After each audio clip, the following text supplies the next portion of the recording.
Today we're going to talk about how to help your dog who is a professional jumper with appropriate greetings. Hi, I'm Tara Fisher. Welcome to Kong Classroom.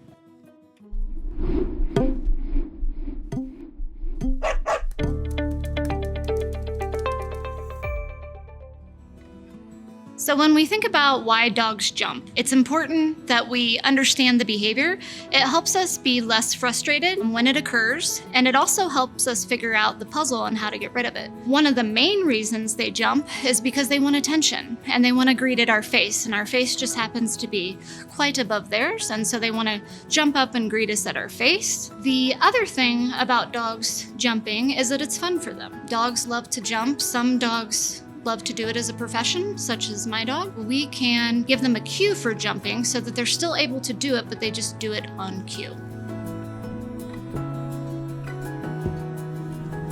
One of the things that you can do if the dog jumps up is you can turn your back slightly to one side or the other, and that can help give a body language cue to your dog that you're trying not to engage with them. Another thing that you can do instead of pushing them away, which is often what we tend to do, is you can take one step back and then they will just naturally fall down to the floor, back to all four on the floor. And then we're not giving that inadvertent reinforcement by giving them attention. Attention, whether it's good or bad, is attention to the dog. And we don't want to punish them when they're jumping because they're only trying to say hi to us. And so we also don't want to punish them when they're going to greet other people because we want them to have good associations with other people. And if we correct them every time they go to greet somebody, then they're going to think that people are scary in the future.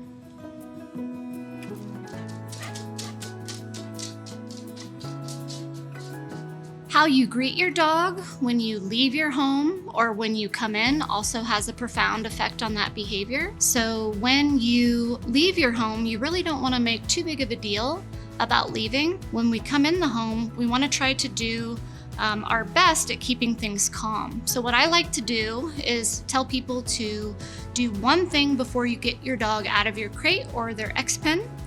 And so I come in, wash my hands, and then go get the dog.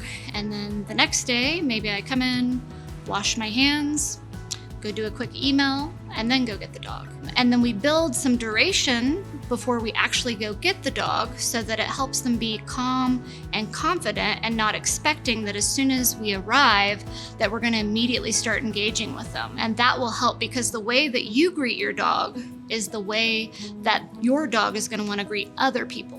So if we allow them to jump up on us, then that's what they're going to think that they're able to do with other people. Making sure that we have family sit-downs and that everybody's on the same page can be really helpful so that the dog isn't trying behaviors with one person and it works, and then they try it with another person and it doesn't work. That can be really confusing for the dog.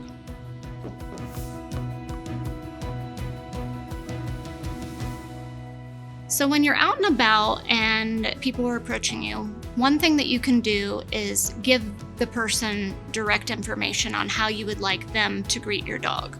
So don't be afraid to say, hey, we're in training, stay back a few feet, and then once the dog shows that their body language is good, then you can ask them to come in slowly. Don't be afraid to tell them things like bend down to their level. We can give the people some food at that point and have the dog feed on the ground so that the dog is getting reinforcement for all four on the floor, and then keep it short and sweet. We have the least amount of chance for the dog to do something that we don't want to do as far as the jumping, and then over time we can build that behavior more.